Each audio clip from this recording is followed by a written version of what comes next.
الحمد لله وحده والصلاة والسلام على من لا نبي بعده. قال الله تعالى في القرآن المجيد: أعوذ بالله من الشيطان الرجيم، بسم الله الرحمن الرحيم. لقد من الله على المؤمنين إذ بعث فيهم رسولا منهم وقال تعالى: قل إن كنتم تحبون الله فاتبعوني يحببكم الله.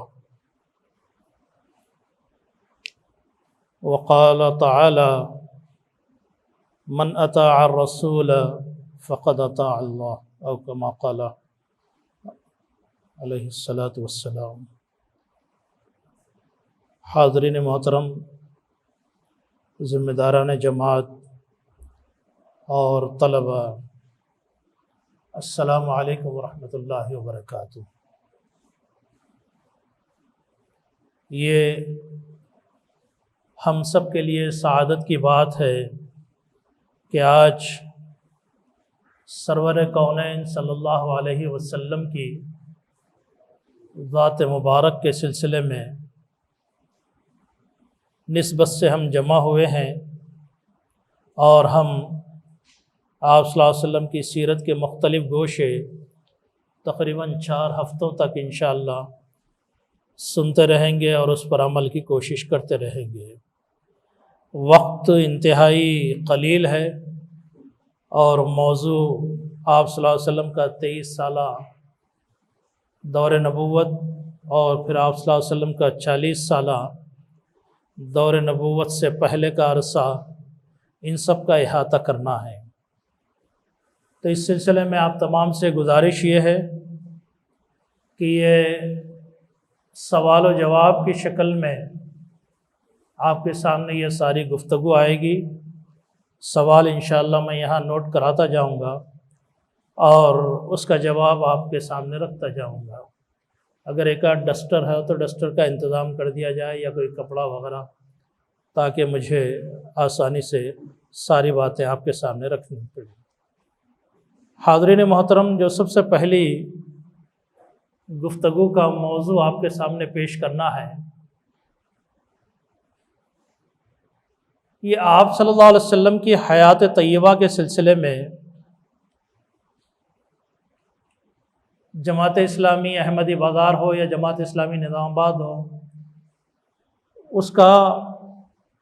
اہتمام کیوں کیا جاتا ہے،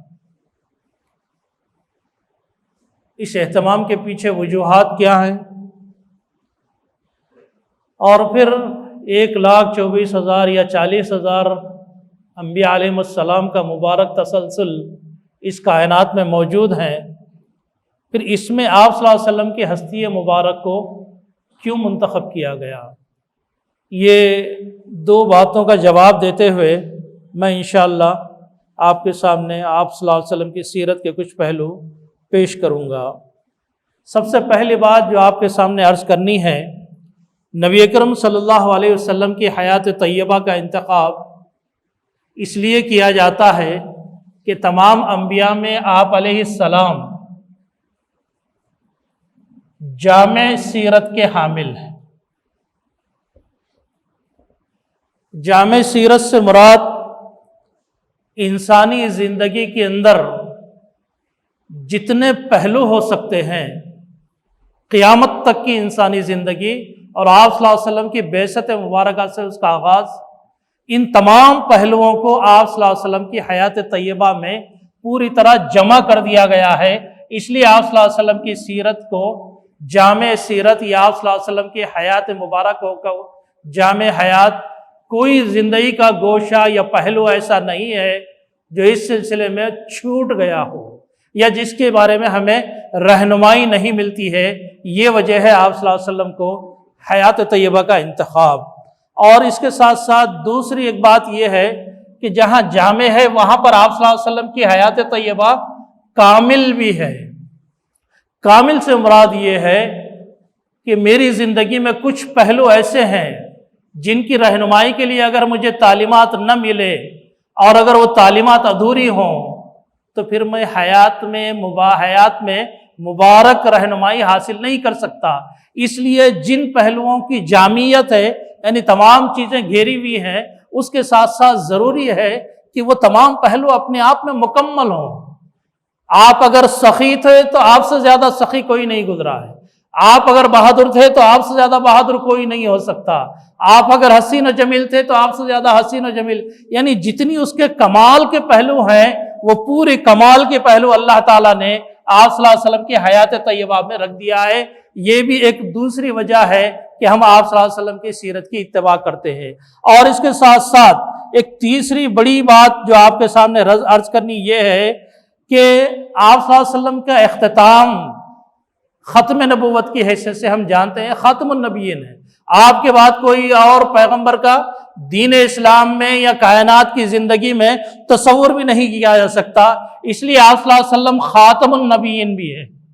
یعنی آپ آخری پیغمبر ہیں۔ آپ کے بعد قیامت تک کوئی اور ہستی بحیثیت پیغمبر کے آنے والی نہیں ہے۔ اس وجہ سے بھی ہم آپ صلی اللہ علیہ وسلم کی حیات طیبہ کا مطالعہ بھی کرتے ہیں اور اس کے پہلوؤں کو اختیار بھی کرتے ہیں۔ میں یہ عرض کر رہا تھا کہ آپ صلی اللہ علیہ وسلم بحیثیت جامعیت، بحیثیت کاملیت اور بحیثیت خاتم النبیین، آپ کے بعد کوئی نبی آنے والے نہیں ہیں۔ اس وجہ سے ہمیں آپ کی سیرت کو جاننا اور اس کا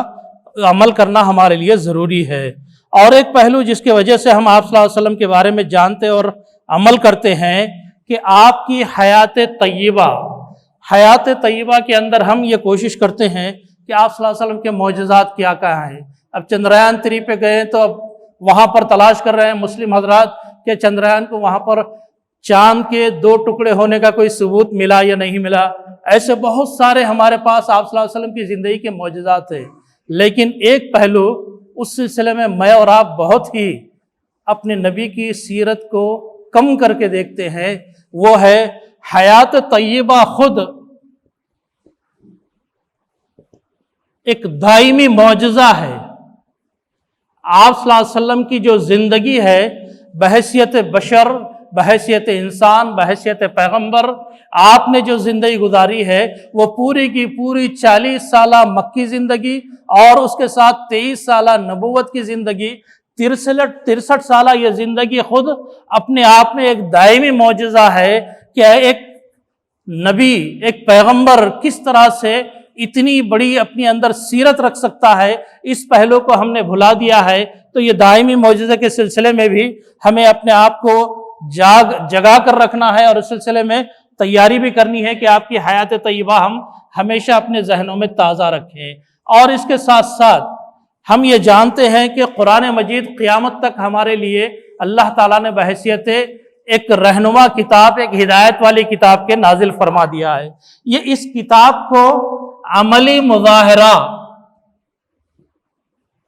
عمل کر کے جو بتایا گیا ہے وہ آپ صلی اللہ علیہ وسلم کی حیات طیبہ ہے۔ گویا کہ ایک مستقل آپ صلی اللہ علیہ وسلم کی حیات قرآن کی تعبیر ہے، قرآن کی تشریح ہے، قرآن کا عمل ہے۔ جتنی تعلیمات اس میں اللہ تعالیٰ نے دی ہیں آپ صلی اللہ علیہ وسلم نے اس کا عملی مظاہرہ ہمیں بتا دیا ہے۔ اسی وجہ سے کہا جاتا ہے کہ آپ صلی اللہ علیہ وسلم چلتا پھرتا قرآن تھے، آپ صلی اللہ علیہ وسلم عملی مظاہرہ تھے، آپ صلی اللہ علیہ وسلم نے ہر چیز پر عمل کر کے بتایا، جو انسانوں کو ضرورت تھی ان تمام چیزوں پر عمل کر کے بتایا۔ اس وجہ سے سیرت طیبہ کو ہم عملی طور پر اپنی زندگی میں نافذ کرنے کے لیے ترغیب دیتے ہیں۔ اور ایک دوسرا بڑا پہلو جو میں آپ کے سامنے عرض کرنا ہوں وہ یہ ہے کہ میری اور آپ کی نجات کا دار و مدار اسی حیات طیبہ سے ہے۔ ابھی مختلف فلموں کا ٹریلر جاری ہوتا ہے تو پوری ہماری نوجوان نسل ان کے پیچھے چلی جاتی ہے، اتنے کروڑ کما رہی ہے، اتنے کروڑ کا بزنس ہو رہا ہے، ورلڈ میں اتنی چیزیں اس کو پذیرائی مل رہی ہے، لیکن ہماری اور آپ کی نجات کا دار و مدار اسی حیات طیبہ پر ہے۔ اس وجہ سے اللہ تعالیٰ نے قرآن مجید میں فرما دیا ہے کہ قل ان کنتم تحبون اللہ فاتبعونی یحببکم اللہ، اگر تم اللہ سے محبت کرنا چاہتے ہو، قل ان کنتم تحبون اللہ، تو اس کا فارمولا بتایا گیا ہے کہ فاتبعونی۔ آپ صلی اللہ علیہ وسلم نے ارشاد فرمایا ہے کہ اللہ کے پانے کا راستہ حیات طیبہ سے ہو کر جاتا ہے۔ اگر آپ حیات طیبہ پر عمل پیرا ہیں تو میری اور آپ کی حیات کامیاب ہے، اور اللہ تعالی ہم تمام کو نجات دینے والا ہے۔ اور اگر ہم نے اللہ کی اطاعت کی خاطر نبی کی زندگی کا کوئی پہلو ادھورا چھوڑ دیا تو گویا کہ اللہ تعالیٰ تک ہماری پہنچ ادھوری ہو جائے گی۔ یہ کچھ پہلو تھے جو میں نے آپ کے سامنے رکھے ہیں۔ ایسے بہت ساری چیزیں ہیں، وقت نہیں ہے بہت ساری چیزیں آپ کے سامنے پیش کرنا ہے، تو اس لیے مختصر انداز میں نے یہ سوال کا جواب کہ ہم آپ صلی اللہ علیہ وسلم کی ہستی کا مطالعہ کیوں کرتے ہیں، یہ کچھ وجوہات میں نے آپ کے سامنے رکھ دی ہے۔ اب اس کے ساتھ ساتھ یہاں پر ایک سوال یہ بھی ہے کہ اس ماحول کے اندر حیات طیبہ کی کتنی ضرورت ہے۔ اس کو میں زبانی طور پر آپ کے سامنے عرض کر دیتا ہوں کہ موجودہ جو زمانہ ہے، جو قتل و غارت گری ہے، جو فتنہ و فساد ہے، جو مادیت کی بے انتہا دوڑ ہے، جو سرمایہ کے پیچھے میری اور آپ کی بھاگ دوڑ ہے، یہ تمام چیزیں اپنے ذہن میں رکھیں اور پھر روحانیت، امن، چین، سکون، اللہ تعالیٰ کی طرف رجوع ہونا، اس پہلو کو جو اپنے سامنے رکھیں۔ یعنی موجودہ جو کائنات کے اندر انسانی برادری ہے وہ پوری یک طرفہ مادیت کی طرف دوڑ رہی ہے، سرمایہ کی طرف دوڑ رہی ہے، کیپٹل کی طرف دوڑ رہی ہے۔ تعلیم کا حصول بھی کیپٹل کے لیے ہے، کاروبار بھی کیپٹل کے لیے ہے، زندگی کا مقصد وجود بھی کیپٹل ہی بن گیا ہے کہ بس سرمایہ میری زندگی میں آ جائے، میں عیش و عشرت کے لیے جی لوں گا۔ ایسے پرتشدد ماحول،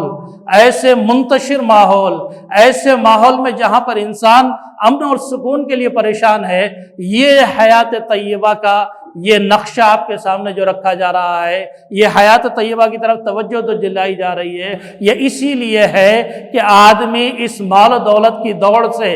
نکل کر دین کی طرف آئے، اپنے رب کی طرف آئے، اپنے رسول کی طرف آئے اور اپنے نبی محترم کی طرف آئے، اور اس کے ذریعے سے وہ زندگی میں امن، چین اور سکون حاصل کرے۔ یہ کچھ دو باتیں تمہیدی طور پر آپ کے سامنے رکھنا میں نے مناسب سمجھا۔ اب آئیے آپ کے سامنے جو ضروری باتیں ہیں وہ پہلے رکھ دیتا ہوں تاکہ بات آگے بڑھ سکے۔ آپ صلی اللہ علیہ وسلم کی حیات طیبہ کا جب بھی نام لیا جاتا ہے، سب سے پہلے آپ صلی اللہ علیہ وسلم کی ولادت مبارک کے بارے میں بات آتی ہے۔ ولادت مبارکہ سے پہلے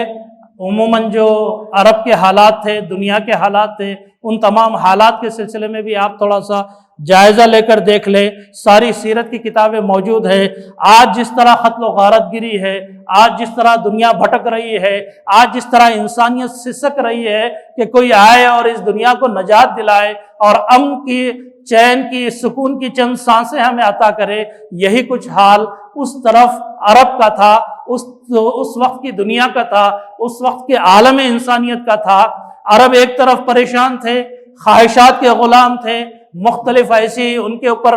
جرائم کی دنیا کے اندر وہ لوگ منہمک ہو گئے تھے کہ جہاں سے واپسی کا راستہ نظر نہیں آ رہا تھا۔ قتل و غارت گری فیشن بن گیا تھا، لوٹ مار ان کا پیشہ بن گیا تھا، اور اسی طرح بچیوں کو زندہ درگور کرنا، سالوں سالوں لڑائیاں اور جنگیں کرنا، اور اسی طرح بھٹکتے ہوئے کئی 360 بتوں کی پوجا کرنا، ایسی کئی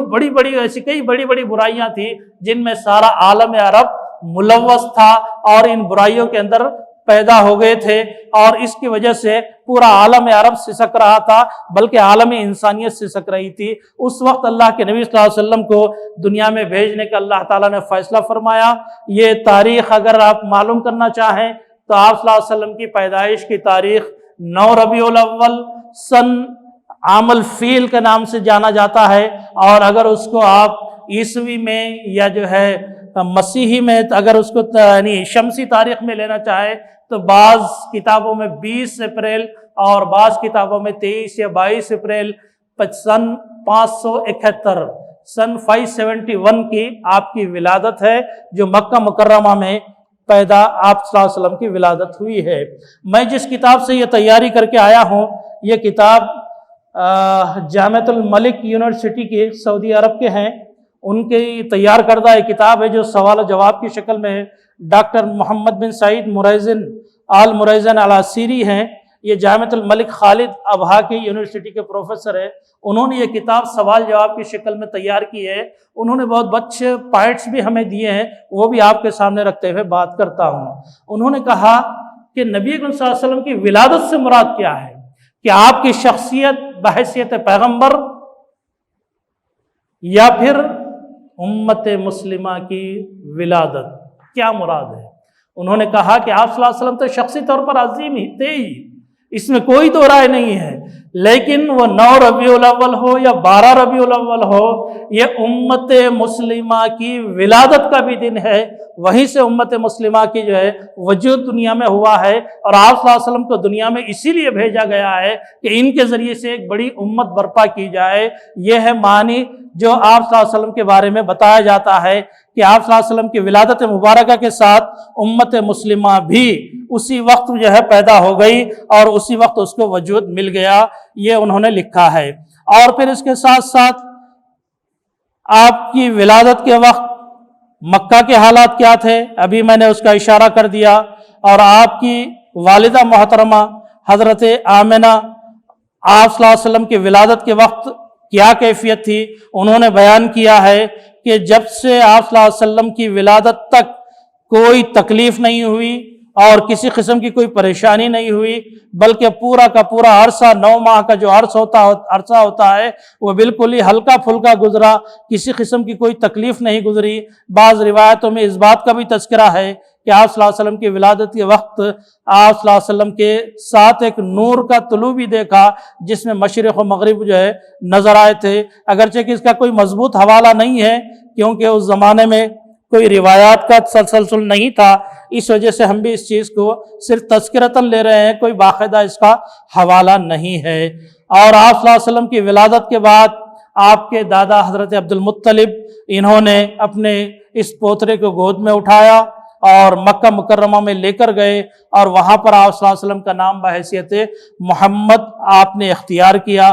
ساتھیوں نے پوچھا کہ یہ نام آج تک عرب میں کسی نے نہیں رکھا ہے، آپ نے کیوں رکھا ہے اس کو؟ تو دادا نے جواب دیا کہ اس لیے میں آپ کا نام محمد رکھ رہا ہوں کہ یہ دنیا میں بھی ان کی تعریف ہو، آسمانوں میں بھی ان کی تعریف ہو، اور ہر جگہ ان کا نام تعریف کے ساتھ لیا جائے۔ محمد کا لفظی معنی آتے ہیں تعریف کیا ہوا، تو آج تک 1400 سال 1450 سال گزر گئے ہیں اور قیامت تک یہ نام تعریف کے قابل ہے اور تعریف کیا جاتا رہے گا۔ اسی طرح آپ کے بہت سارے نام بھی آتے ہیں، خود حضرت ابو سعید خدری رضی اللہ تعالیٰ عنہ کی روایت ہے،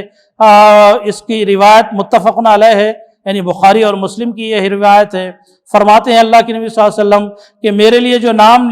منتخب کیے گئے ہیں وہ محمد بھی ہے، احمد بھی ہے، ماہی بھی ہے، حاشر بھی ہے اور عاقب بھی ہے، اور اسی طرح ابن سعد کی ایک روایت میں الخاتم کے معنی میں بھی آیا ہے۔ تو یہ نام آپ صلی اللہ علیہ وسلم نے خود ذکر کیا، اور بہت سارے نام آپ کے صفاتی بھی آتے ہیں، اور قرآن مجید نے جو بار آپ صلی اللہ علیہ وسلم کے ناموں کا تذکرہ کیا ہے وہ کئی نام ہیں، اس میں سے محمد اور احمد 2 نام جو ہے ذکر کیے گئے ہیں جو آپ صلی اللہ علیہ وسلم کی ذات مبارک سے منسوب ہیں۔ محمد لفظ 4 مرتبہ آیا ہے اور احمد لفظ 1 مرتبہ آیا ہے۔ آپ کے والد محترم کا نام عبداللہ بن عبد المطلب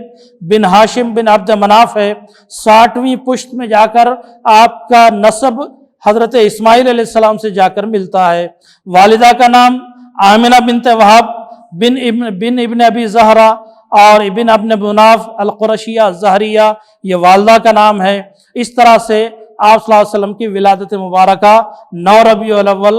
عام الفیل، جس وقت ہاتھیوں کا ابرہہ کا واقعہ پیش آیا تھا، اس سال آپ صلی اللہ علیہ وسلم کی پیدائش مبارکہ ہے۔ اب ولادت کے بعد آپ کو معلوم ہے کہ عرب میں جو طریقہ تھا، وہ لوگ اپنے بچوں کو دودھ پلانے کی غرض سے، پرورش کی غرض سے دیہاتوں میں لے کر جایا کرتے تھے، بھیجا کیا کرتے تھے۔ اس کے پیچھے بہت سارے مقاصد ہیں، ان کا تذکرہ کروں گا میں۔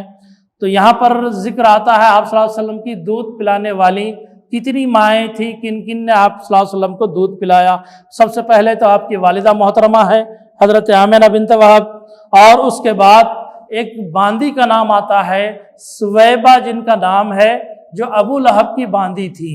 اردو کتابوں میں صوبیہ نام لکھا گیا ہے، صوبیہ نام صحیح نہیں ہے، سویبہ ان کا نام ہے، جو ابو لہب کی باندی تھی، اس نے دودھ پلایا۔ اور پھر تیسری شخصیت حضرت حلیمہ سعدیہ، یہ رضی اللہ تعالیٰ عنہ ان کا ہے۔ انہوں نے جو ہے تقریباً 4 سال تک دیار بنی سعد جو مکہ سے 115 کلومیٹر دور ہے، وہاں پر لے آ کر ان کی پرورش کی گئی۔ یہ مکہ میں طریقہ تھا کہ مالدار گھرانے اپنے بچوں کو پرورش کی خاطر، ان کی صحت کی خاطر، ان کی اچھی آب و ہوا کی خاطر، اور پھر اس کے ساتھ ساتھ دیہاتی زبان جو اوریجنل عربی ہوا کرتی تھی، اس اوریجنل لینگویج کے سیکھنے کے لیے بچوں کو وہاں بھیجا کرتے تھے۔ ان میں آپ صلی اللہ علیہ وسلم کا نمبر بھی آیا۔ جس وقت آپ کی باری آئی اس وقت تک مکہ کے بڑے بڑے گھرانوں کے پورے بچے دیے جا چکے تھے۔ حضرت حلیمہ آئیں، دیکھی یہاں تو والد بھی نہیں ہے اور گھر میں اتنا زیادہ مال و دولت کا، سرمایہ کا کچھ اندازہ بھی نہیں لگ رہا ہے، تو انہوں نے جو ہے دوسرے گھروں میں تلاش کیا۔ پھر جہاں وہاں پر بھی کچھ بات نہیں بنی تو پھر آ کر آپ صلی اللہ علیہ وسلم کو وہ لے کر گئی، اور لے جانے کے بعد سے لے کر جب تک آپ صلی اللہ علیہ وسلم واپس نہیں آئے، اتنی برکات، اتنے اللہ تعالیٰ کی رحمتیں، اتنی اللہ تعالیٰ کی مدد اور تعاون ان کے ساتھ رہی کہ وہ ہمیشہ اس کا تذکرہ کرتی رہتی تھی۔ اس میں آپ کے بھائیوں میں حضرت حمزہ بن عبد المطلب، جو آپ کے چچا بھی ہوتے ہیں، انہوں نے بھی جو ہے آپ صلی اللہ علیہ وسلم کے ساتھ دودھ پیا، یہ رضائی بھائی بھی ہوتے ہیں۔ اور ابو سلمہ بھی ہیں، مسرو بھی ہیں، یہ سویبہ سے ان لوگوں نے دودھ پیا ہے تو یہ رضائی بھائی ہے۔ اسی طرح حلیمہ سعدیہ رضی اللہ تعالیٰ عنہ سے عبداللہ اور انیسہ اور حذافہ، یہ 2 بہنیں اور 1 بھائی، یہ بھی آپ کے دودھ شریک بھائی ہیں۔ یہ نبی کریم صلی اللہ علیہ وسلم مکہ سے نکل کر بنو سعد جو حلیمہ سعدیہ کے ساتھ گئے ہیں، کتنا عرصہ انہوں نے وہاں پر گزارا، تو تاریخ اور سیرت کی کتابیں بتاتی ہیں کہ پہلے 2 سال انہوں نے مکمل دودھ پلا کر پرورش کر کے اچھی صحت کے ساتھ مکہ مکرمہ واپس لے کر آئے حضرت آمنہ کے پاس۔ لیکن مکہ کے اندر کوئی وبا چل رہی تھی، کچھ بیماری تھی، اور خود حلیمہ سعدیہ چاہتی تھیں کہ ان کی شخصیت کی وجہ سے، آپ صلی اللہ علیہ وسلم کے ذاتی گرامی کی وجہ سے جو تبدیلیاں ان کی زندگی میں آئیں، جو فیوز اور برکات ان پر نازل ہوئے، وہ چاہ رہی تھی کہ زیادہ سے زیادہ یہ آپ صلی اللہ علیہ وسلم کو اپنے گھر میں رکھیں۔ پھر 2 سال کے بعد آئیں، آنے کے بعد ان کو دینے کے بعد پھر واپس ان کو لے کر چلی گئیں۔ تو یہ 4 سال کا عرصہ نبی کریم صلی اللہ علیہ وسلم مکہ مکرمہ سے نکل کر دیار بنی سعد جو 114 یا 15 کلومیٹر آج کا راستہ ہے، وہاں پر آپ کو پرورش کی غرض سے رکھا گیا ہے۔ یہ مسلم شریف کی حدیث میں اس کا ذکر کیا گیا ہے کہ آپ صلی اللہ علیہ وسلم جب وہاں پر موجود تھے تو ایک دفعہ اپنی بکریاں چرا رہے تھے یا گھر کے پیچھے کچھ جانوروں کی حفاظت میں تھے، ان کے ساتھ ان کے رضائی بھائی بھی تھے۔ اچانک دیکھتے ہیں کہ 2 بڑی ہستیاں سفید کپڑے پہنے ہوئے آپ صلی اللہ علیہ وسلم کے پاس آتے ہیں۔ بچپن کا یہ واقعہ ہے، اور آ کے آپ کو ایک طرف لے جاتے ہیں درختوں کے پیچھے لے جا کر آپ صلی اللہ علیہ وسلم کہتے ہیں کہ خود آپ صلی اللہ علیہ وسلم کی یہ روایت ہے، مسلم شریف نے اس کا تذکرہ کیا ہے کہ میرا سینہ چاک کیا گیا، سینہ چاک کر کے دل کے اندر سے ایک سیاہ قسم کا ٹکڑا نکالا گیا اور اس کو نکال کر پھینک دیا گیا، اور پھر ایک تشت کے اندر ایک سفید یعنی برف کی طرح کوئی چیز لائی گئی، اس کے ذریعے سے پورے دل کو دھویا گیا، اور دھونے کے بعد پھر دوبارہ اس میں لگا کر فٹ کیا گیا۔ یہ آپ صلی اللہ علیہ وسلم کے خود بیان کردہ واقعہ ہے۔ یہ چیزیں ہیں جو آپ صلی اللہ علیہ وسلم کے بچپن سے متعلق ہمارے سامنے آتی ہیں۔ آج یہاں پر جو ضروری 2 نقطے آپ کے سامنے پیش کرنا ہے وہ یہ ہے کہ نبی کریم صلی اللہ علیہ وسلم کی زندگی میں آپ کی ولادت سے پہلے آپ کے والد محترم گزر چکے تھے۔ جب آپ صلی اللہ علیہ وسلم ماں کے پیٹ میں ہی تھے، آپ کے والد صاحب کا انتقال ہو گیا، اور پھر آپ کے والد صاحب کے انتقال کے بعد حضرت آمنہ تو بیوہ ہیں، اور ان کے پاس سوائے اس معصوم بچے کے کوئی دوسرا سہارا نہیں ہے۔ لیکن اس کے باوجود نبی اکرم صلی اللہ علیہ وسلم کو 4 سال کے عرصے کے لیے دیہات میں لے جا کر رکھا گیا ہے۔ اس کی وجہ، اس کے پیچھے مقاصد، ایک تو بتایا کہ وہاں کی آب و ہوا، صحت اور تندرستی اور زبان، یہ چیزیں تھیں جو ان کے پیچھے تھیں۔ موجودہ دور کے اندر ہمارے گھروں میں بچوں کے ساتھ جو ہوتا ہے اس سلسلے میں غور کرنے کی ضرورت ہے۔ تو یہ جو صاحب کتاب ہیں جنہوں نے یہ کتاب لکھی ہے وہ کہتے ہیں کہ بچے کی اصل شخصیت یہی 4 اور 6 سال کا عرصہ ہے۔ آج ہم اپنے بچوں کو کھلونا دے کر بہلاتے ہیں، ٹیلی فون اور ٹی ویوں کے سامنے رکھتے ہیں، ٹیبس ان کے ہاتھ میں دے دیتے ہیں، جبکہ شخصیت کی اصل تعمیر یہیں سے شروع ہوتی ہے۔ اس وجہ سے مکہ کے تمام بڑے گھرانے اپنے بچوں کو 3-4 دن سے 7 دن کے عرصے کے اندر دودھ پلانے والی ماؤں کے حوالے کیا کر دیتے تھے، اور 4 سے 6 سال کے عرصے تک ان کو دیہاتوں میں رکھا جاتا تھا۔ وہیں ان کے جسم مضبوط بنتے، وہیں ان کی صحت اور تندرستی کا انتظام ہوتا، وہیں ان کے خیالات پختہ ہوتے، وہیں وہ صحیح زبان سیکھتے۔ اس طرف توجہ دینے کی ضرورت ہے۔ اس طرح سے یہ باتیں تاریخ اور سیرت کی کتابیں موجود ہیں۔ اب اس حادثے کے بعد جو شق صدر کا حادثہ کہا جاتا ہے، اس کے بعد حضرت حلیمہ گھبرا گئی، پریشان ہو گئی کہ ایک انہونا واقعہ کہ اس طرح سے سینہ چاک کر، کیونکہ بھائی بھی موجود تھے، انہوں نے آ کر ماں کو بتایا کہ اس طرح آپ صلی اللہ علیہ وسلم کے ساتھ یہ کام ہوا ہے، تو فوری وہ حضرت محمد صلی اللہ علیہ وسلم کو لے کر واپس گئیں اور مکہ میں حضرت آمنہ کے حوالے انہوں نے کر دیا کہ یہ بچے کے ساتھ یہ واقعہ پیش آیا ہے۔ حضرت آمنہ آپ کو 2 سال تک اپنے پاس رکھی رہیں، اور آپ کے 2 سال کے عرصے کے اندر جب 6 سال کی عمر ہوئی تو حضرت آمنہ اپنے ننیال سے ملانے کے لیے ماموں وغیرہ جو ہوتے ہیں، عربی میں ان کو اخوال کہا جاتا ہے، ان سے ملاقات کے لیے مدینہ لے کر گئی، جو اس زمانے میں یثرب کے نام کے ساتھ تھا۔ 6 سال کی عمر میں وہاں پہنچے آپ صلی اللہ علیہ وسلم۔ وہاں آپ صلی اللہ علیہ وسلم 1 مہینہ قیام کیے۔ بولیوں میں آپ نے صلی اللہ علیہ وسلم نے تیراکی سیکھی، گھڑ سواری کی، اور بہت سارے وہاں پر نئے نئے کام کیے۔ جب واپس ہو رہے تھے تو آپ صلی اللہ علیہ وسلم کی والدہ حضرت آمنہ ابوا کے مقام پر انتقال ہو گیا۔ آپ کے ساتھ آپ کی ایک خادمہ یا آپ کی جو باندھی ہوتی ہیں خدمت گزار گھر میں، خدامہ جسے آج کی زبان میں کہا جاتا ہے، اس زمانے میں باندھی اور جاریہ کہا جاتا تھا، یعنی عورت کو عام زبان میں کہا جائے تو لونڈی، جو خرید و فروخت کے لیے کی جاتی تھی خدمت کے لیے گھروں میں۔ ام ایمن ان کے ساتھ تھیں۔ ام ایمن آپ صلی اللہ علیہ وسلم کو ابوا سے لے کر حضرت عبد المطلب آپ کے دادا کے پاس لا کر دے دیتی ہیں کہ ان کی والدہ کا بھی انتقال ہو گیا۔ والدہ کے انتقال کے وقت آپ صلی اللہ علیہ وسلم نے اپنے والد کا چہرہ نہیں دیکھا۔ بعض روایتوں میں آتا ہے کہ آپ کے ولادت کے 1 سال کے بعد عبداللہ کا انتقال ہوا، عبداللہ بن عبد المطلب، لیکن صحیح روایت ہے کہ آپ کی ولادت سے پہلے ہی آپ کے والد محترم کا انتقال ہو گیا، اور 6 سال کی عمر میں والدہ کا بھی انتقال ہو گیا۔ اس طرح سے آپ صلی اللہ علیہ وسلم بچپن ہی میں اپنی تمام عزیز ترین ہستیوں کو آپ نے گنوا دیا۔ اس کے بعد پھر 2 سال کا عرصہ حضرت عبد المطلب جو آپ کے دادا تھے، انہوں نے اپنے بچے کی طرح بہت ہی قریب رکھا۔ یہاں تک تاریخ اور سیرت کی کتابوں میں لکھا ہوا ہے کہ آپ کے بغیر دسترخوان نہیں بچھایا جاتا تھا، آپ کی موجودگی میں کھانا کھایا جاتا، اور حضرت عبد المطلب ہمیشہ کہتے کہ اس بیٹے کی شان نرالی ہے میرے بچے کی، اس کو ہمیشہ میری آنکھوں کے سامنے رکھا کرو، اور کھاتے پیتے ہر وقت اپنے سامنے رکھا کرتے تھے۔ آپ صلی اللہ علیہ وسلم کو اتنی محبت دی گئی۔ 2 سال یعنی 8 سال کی عمر ہوئی، حضرت عبد المطلب کا بھی انتقال ہو گیا، اور اس کے بعد انہوں نے مرنے سے پہلے وصیت کی ابو طالب کو، جو آپ کے چچا تھے، اور چچا کے ساتھ ساتھ آپ صلی اللہ علیہ وسلم کی دادی جو تھی یہ بھی حضرت ابو طالب کی والدہ تھی، یعنی عبداللہ اور ابو طالب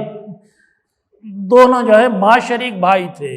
دونوں کی والدہ ایک ہی تھی۔ اس وجہ سے عبد المطلب نے اپنے بیٹے ابو طالب کو بلا کر ان کو وصیت کی کہ جب تک تم رہے اس بچے کی حفاظت کرنا۔ یہی وہ وعدہ تھا جو حضرت ابو طالب نے اپنی پوری زندگی اس وعدے کو نبھایا، یہاں تک کہ اپنی نظروں کے سامنے سے اللہ کے نبی صلی اللہ علیہ وسلم کو ہٹنے نہیں دیا کرتے تھے، جہاں بھی جاتے اپنے ساتھ لے جاتے، اور یہاں تک کہ ساتھ اپنے رکھتے، 24 گھنٹے رات میں سوتے وقت بھی اپنے بچے کی طرح ان کو قریب کرتے، اپنے حقیقی اولاد کو اتنی خیال نہیں کرتے جتنا آپ صلی اللہ علیہ وسلم کے ساتھ۔ یہ عرصہ آپ صلی اللہ علیہ وسلم کا ولادت سے لے کر آپ کے ابو طالب کی کفالت میں آنے تک کا گزرتا ہے۔ اب اس کے بعد جو حادثات یا واقعات پیش آتے ہیں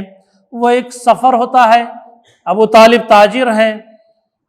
یہ پورے اس مکہ کے بڑے بڑے تاجر جو ہیں یمن کی طرف ایک طرف قافلہ جاتا ہے اور پھر ملک شام کی طرف، یعنی گرما میں ملک شام کی طرف اور سرما میں ملک یمن کی طرف یہ ان کے قافلے چلا کرتے تھے۔ ایک قافلہ ابو طالب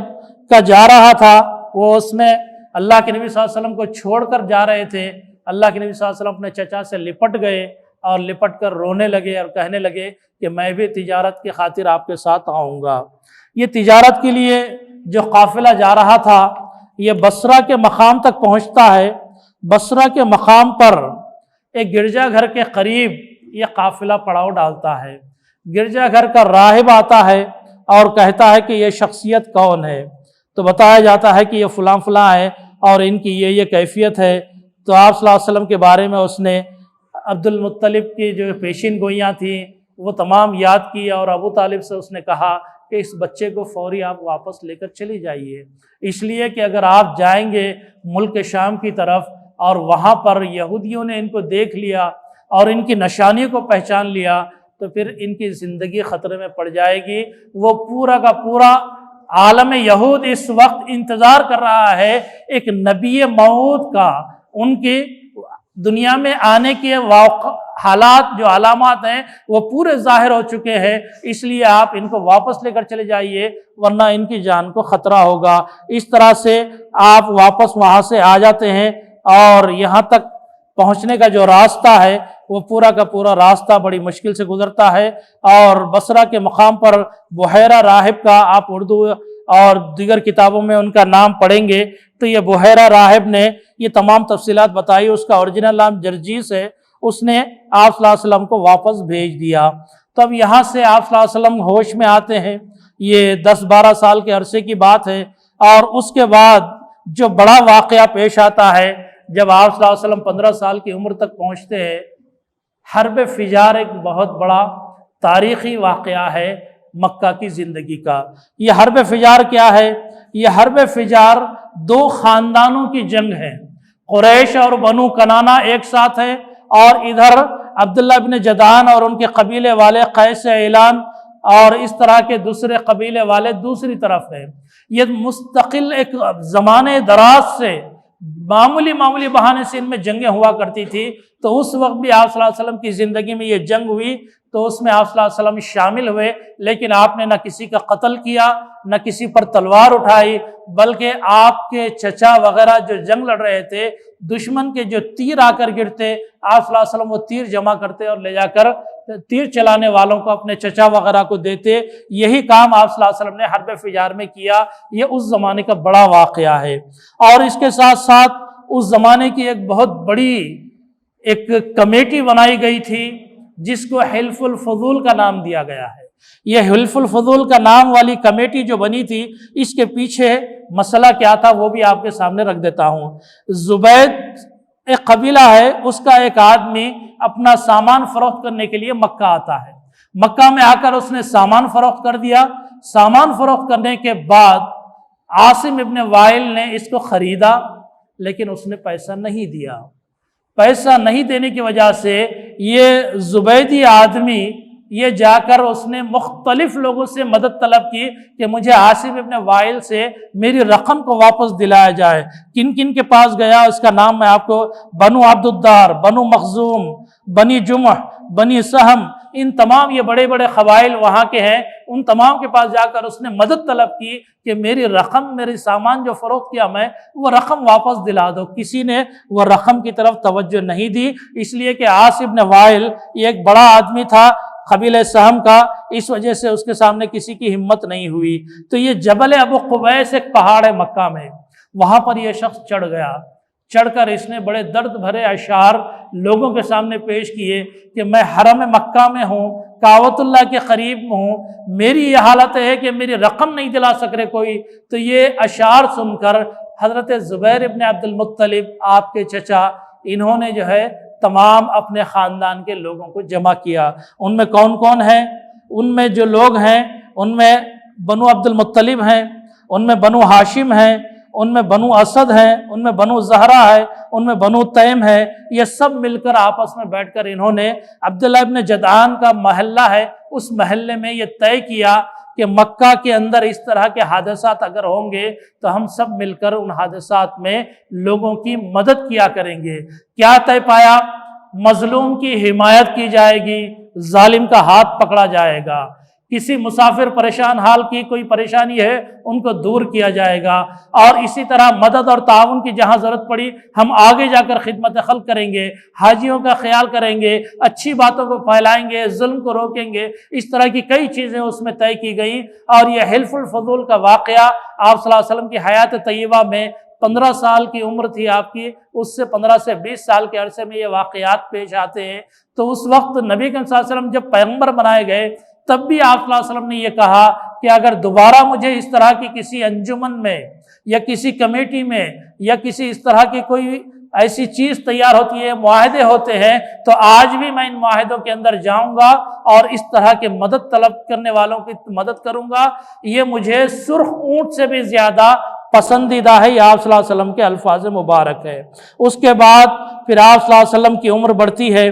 جب سال 25واں سال ہوتا ہے تو پھر وہ واقعات پیش آتے ہیں جو 20 سے 25 سال کے درمیان آپ صلی اللہ علیہ وسلم نے اس دوران پیسہ کمانے کے لیے بکریاں بھی چرائیں،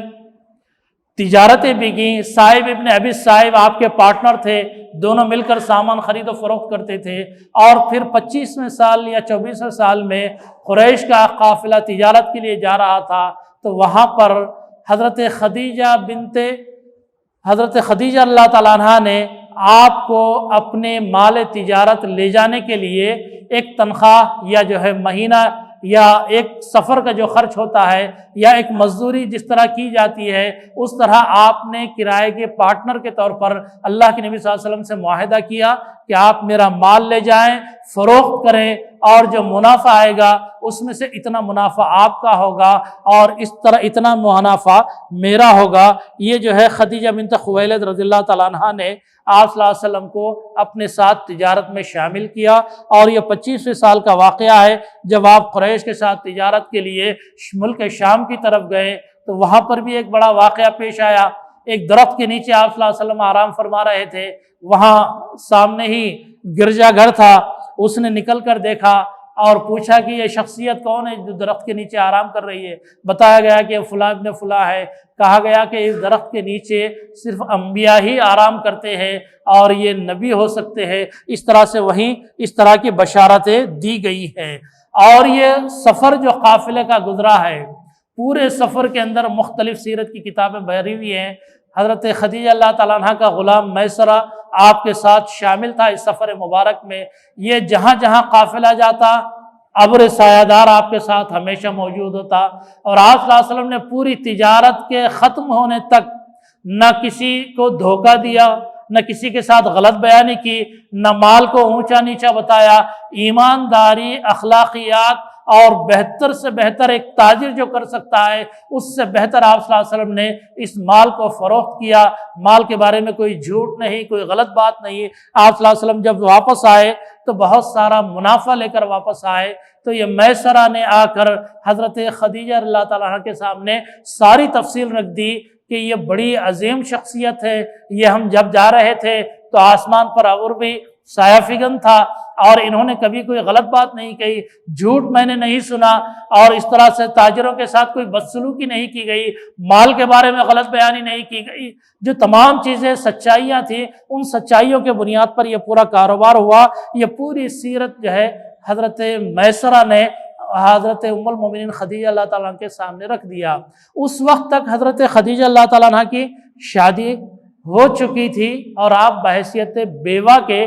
وہاں پر مکہ میں رہ رہی تھی۔ آپ صلی اللہ علیہ وسلم سے پہلے حضرت خدیجہ اللہ تعالیٰ عنہ کے دو شوہر تھے، ایک کا نام ابو حالہ ابن زرارہ ہے اور ایک کا نام عتیق ابن عامر ہے، عابد ہے۔ یہ تمام کے تمام دونوں آپ صلی اللہ علیہ وسلم سے پہلے حضرت خدیجہ کے شوہر رہ چکے ہیں، دونوں کا انتقال ہو چکا تھا، اور ایک لڑکی آپ کے نام سے موجود تھی جو ابو حالہ کی بیٹی تھی، حالہ جن کا نام تھا، یہ خدیجہ اللہ تعالیٰ عنہ کے پاس موجود تھی۔ اس وقت حضرت خدیجہ اللہ تعالیٰ عنہ کی عمر 40 برس اور آپ صلی اللہ علیہ وسلم کی عمر 25 برس، اور پورے مکہ کے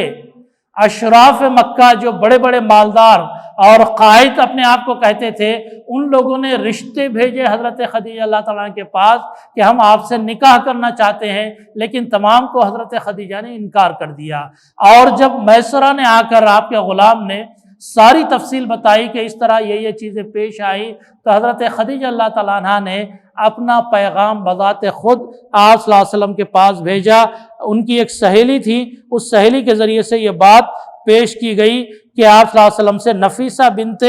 منیح، یہ جو ہے سہیلی تھی ان کے ذریعے سے آپ صلی اللہ علیہ وسلم تک پیغام پہنچایا گیا، لیکن اللہ کے نبی صلی اللہ علیہ وسلم نے پیغام کو انکار کر دیا۔ انکار کرنے کی وجہ یہ تھی کہ میرے پاس کچھ اخراجات کا انتظام نہیں ہو سکتا، میں خود محنت مشقت سے جی رہا ہوں، اگر میں ایک خاتون کو لاؤں گا تو ذمہ داریاں بڑھ جائیں گی، اس لیے انہوں نے انکار کر دیا۔ جب حضرت خدیجہ اللہ تعالیٰ عنہ کو اس بات کی اطلاع ملی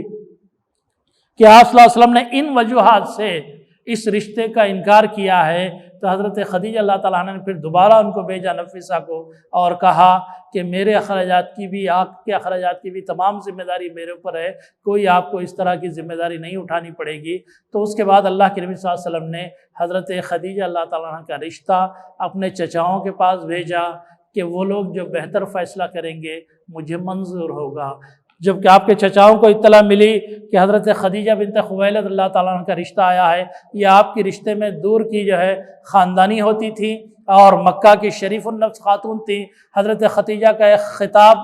طاہرہ کے نام سے بھی، یعنی اتنی پاک باز خاتون تھی، عقل مند خاتون تھی،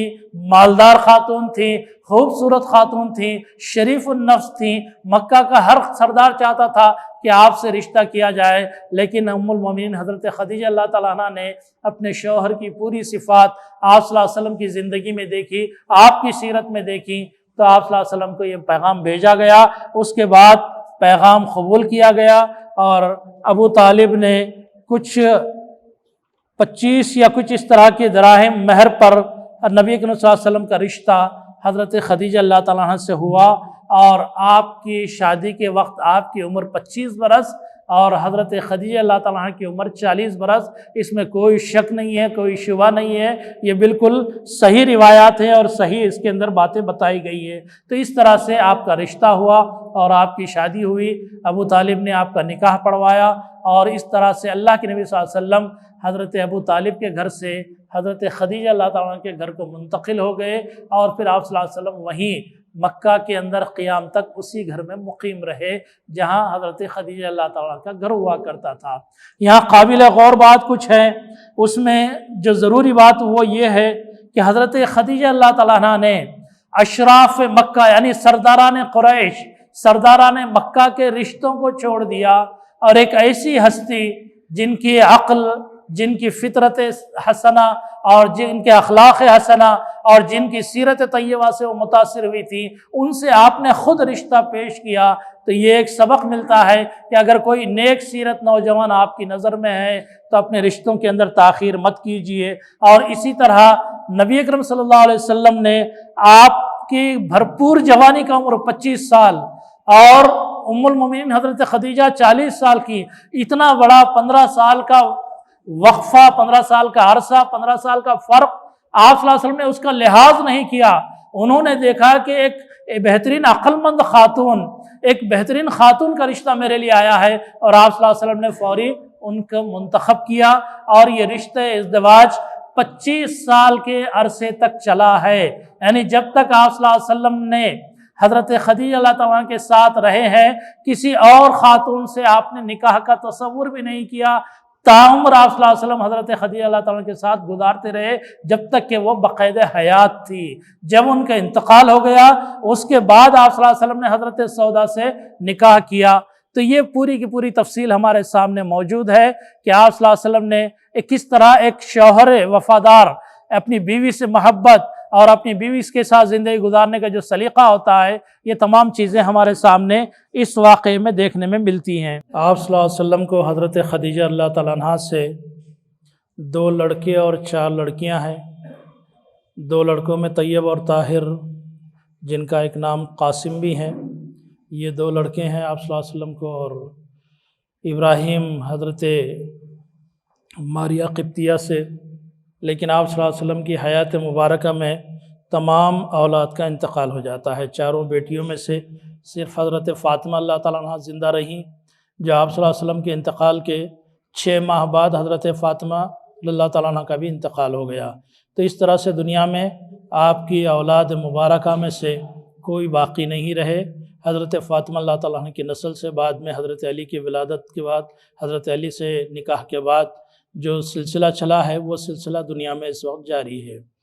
تو یہ آپ صلی اللہ علیہ وسلم کی حیات طیبہ میں حضرت خدیجہ اللہ تعالیٰ عنہ کے ساتھ جو عرصہ گزرا وہ 25 سالہ عرصہ ہے۔ اس 25 سالہ عرصے میں کچھ اور بڑے بڑے واقعات بھی پیش آئے ہیں، اس کی بھی آپ کے سامنے رکھنا ضروری سمجھتا ہوں۔ ایک تو یہ حرب فجار گزرا ہے، حلف الفضول بھی ہے، آپ کی تجارت بھی ہے، اور اسی طرح کعبۃ اللہ کا ایک بڑا واقعہ ہوا ہے۔ کعبۃ اللہ یہ مکہ کی وادی میں ہے، ہم سب جانتے ہیں، اور اس وقت کچی عمارت تھی۔ جب بھی زیادہ بارش ہوتی پہاڑوں سے پانی آ جاتا اور کعبۃ اللہ جو ہے اس میں ڈوب جاتا یا اس کی دیواریں منہدم ہو جاتی، بار بار اس کو تعمیل کرنا پڑ رہا تھا۔ اس طرح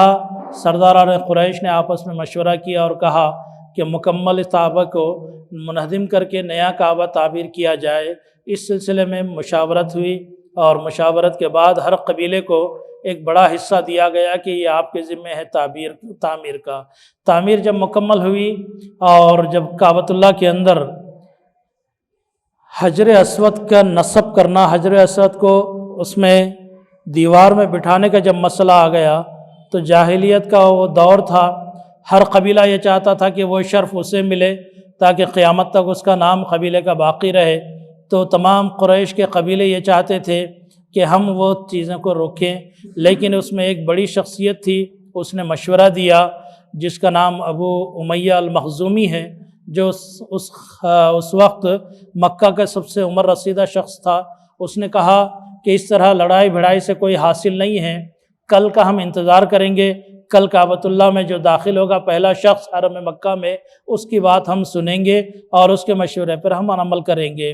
تو اللہ کا کرنا یہ ہوا کہ نبی اکرم صلی اللہ علیہ وسلم کعبۃ اللہ میں اس وقت سب سے پہلے تشریف لاتے ہیں، اور آپ کی حاضری سے تمام قبائل مطمئن ہوتے ہیں اور کہتے ہیں کہ آپ امین اور صادق ہیں، آپ کے فیصلے پر ہمیں بالکل بھروسہ ہے۔ آپ صلی اللہ علیہ وسلم نے ایک چادر منگوائی اور اس کے اندر حجر اسود کو رکھا، اور پھر تمام قبائل کے سرداروں کو بلایا کہ چادر کے کونے پکڑ لیجئے، اور جب وہ قریب لایا گیا جہاں دیوار پر رکھنا تھا، اس جگہ کے قریب آپ صلی اللہ علیہ وسلم گئے اور اس چادر میں سے لے کر حجر اسود کو وہاں پر رکھ دیا۔ تو ایک بڑا واقعہ جو جنگ کے قریب پہنچ چکا تھا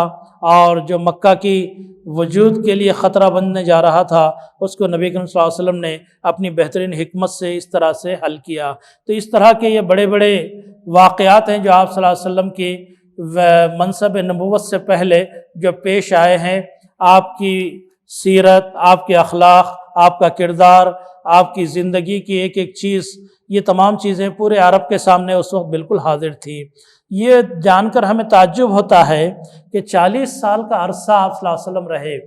اور کعبۃ اللہ کے اندر 360 سے زیادہ بت رہے، اور ان کے سال کے 360 دن کوئی دن ایسا نہیں گزرتا جہاں پر کسی نہ کسی بت کی کوئی عید یا ان کی کوئی نسبت کے نام سے کوئی تقریب نہ ہوتی ہو۔ لیکن اللہ کے نبی صلی اللہ علیہ وسلم نے پوری حیات طیبہ میں اس طرح کی کسی رسم کے اندر شامل نہیں ہوئے، انہی میں رہے، انہی میں پلے، انہی میں بڑھے، لیکن کسی بت کے قریب نہیں گئے، بلکہ نفرت تھی آپ صلی اللہ علیہ وسلم کی ان تمام بتوں سے، اور بارہا آپ نے اس کا اظہار بھی کیا ہے۔ کسی بت کے بارے میں کوئی ایسی بات نہیں ہوئی آپ صلی اللہ علیہ وسلم نے کہ اپنی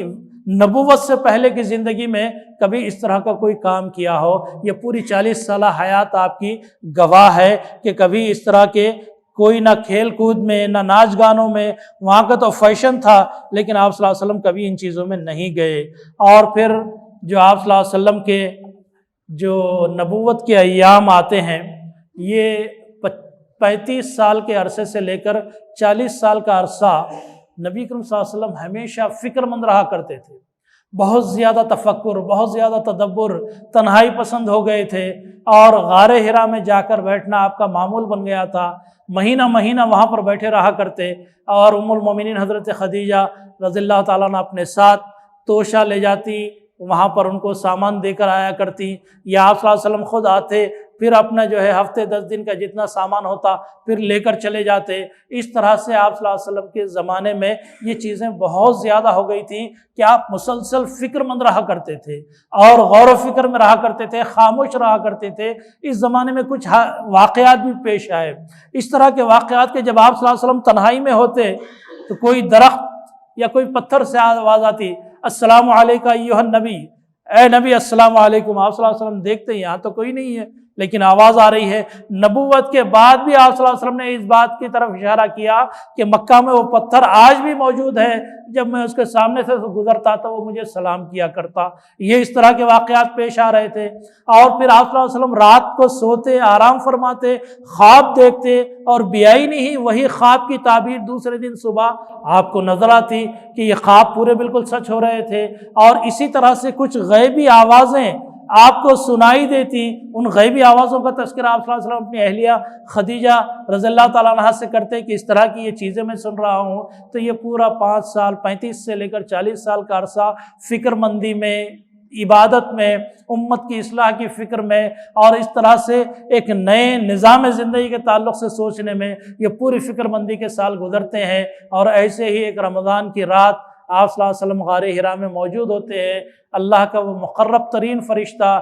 جس کے بارے میں ورقہ بن نوفل نے کہا، جس کے بارے میں جو ہے دوسرے راہبوں نے بتایا اور جس کے بارے میں پیشین گوئیاں بڑی بڑی کتابوں میں کی گئی تھی، وہ اللہ تعالیٰ کا ناموس، وہ اللہ تعالیٰ کا فرشتہ، وہ اللہ تعالیٰ کا بھیجا ہوا فرستادہ وہ پیغمبر حضرت جبرائیل علیہ السلام آپ کے پاس اترتے ہیں اور آپ کو کہتے ہیں کہ اقرا، پڑھ۔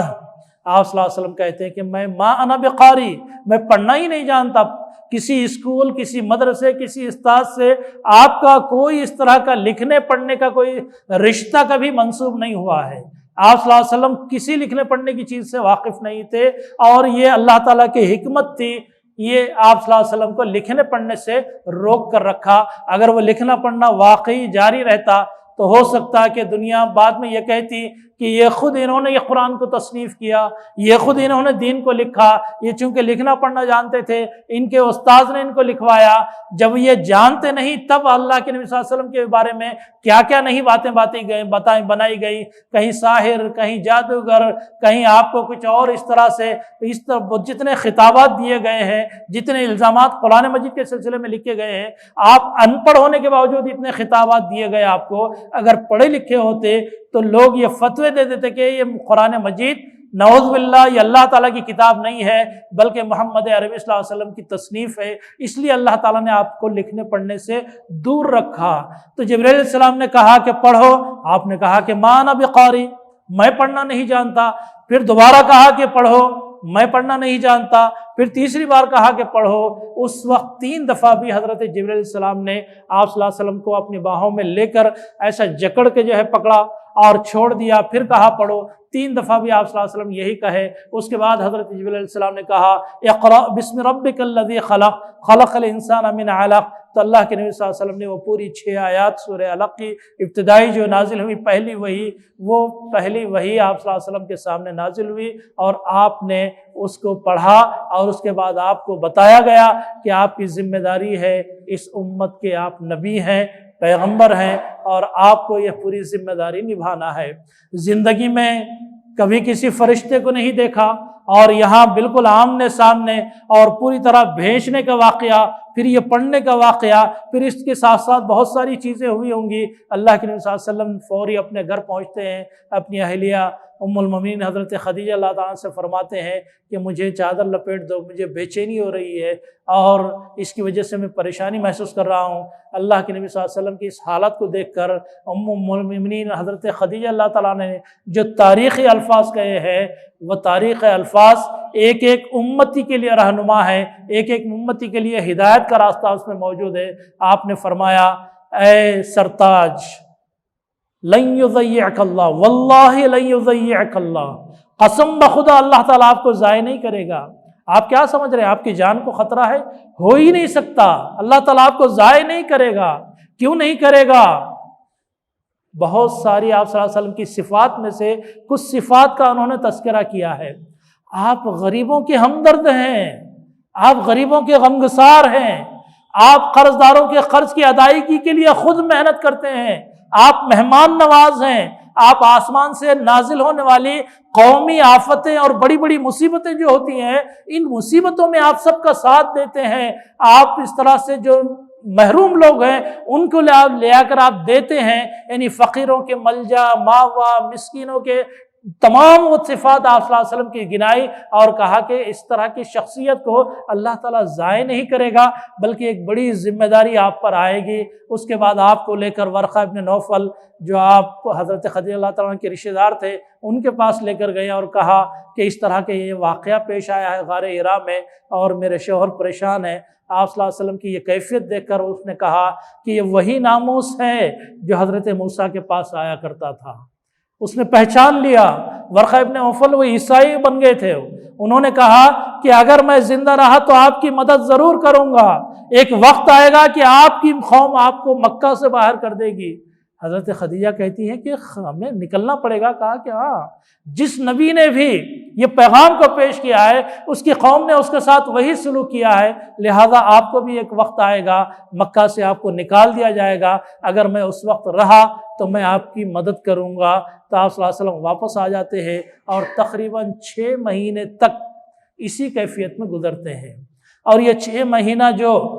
وحی کا انفصال ہوا ہے، جو وحی رک گئی ہے، تو اس کی وجہ محدثین اور سیرت نگار یہ بتاتے ہیں کہ آپ صلی اللہ علیہ وسلم کو اطمینان ہو جائے کہ یہ ذمہ داری آپ ہی کو ادا کرنا ہے، اور آپ صلی اللہ علیہ وسلم کو تسلی ہو جائے کہ آپ صلی اللہ علیہ وسلم ہی اس امت کے پیغمبر ہے، اور پھر آپ صلی اللہ علیہ وسلم کے اندر ایک شوق پیدا ہو کہ یہ جو پیغمبر ایک بار آ کر چلے گیا پھر دوبارہ کیوں نہیں آیا، یہ اللہ تعالیٰ کا رسول، یہ اللہ تعالیٰ کا بھیجا ہوا فرشتہ پھر کیوں نہیں آیا ہے۔ آپ صلی اللہ علیہ وسلم کے اشتیاق کو بڑھانے کے لیے، جذبے کو تازہ کرنے کے لیے ایک 6 ماہ تک روکا گیا، پھر 6 مہینے کے بعد پھر دوسری وحی نازل ہوتی ہے، وہ یا ایھا المدثر یا ایھا المزمل، پھر یہاں سے سلسلہ شروع ہوتا ہے۔ یہ 23 سال تک حضرت جبرائیل علیہ السلام دنیا میں آتے رہے اور آپ کی ذمہ داریاں آپ کو بتاتے رہے۔ تو یہ پورا ولادت سے لے کر آپ صلی اللہ علیہ وسلم کی نبوت کے منصب پر سرفراز ہونے تک کا یہ وہ وقفہ ہے جس کے ذریعے سے آپ صلی اللہ علیہ وسلم کی سیرت کا یہ پہلو ہمارے سامنے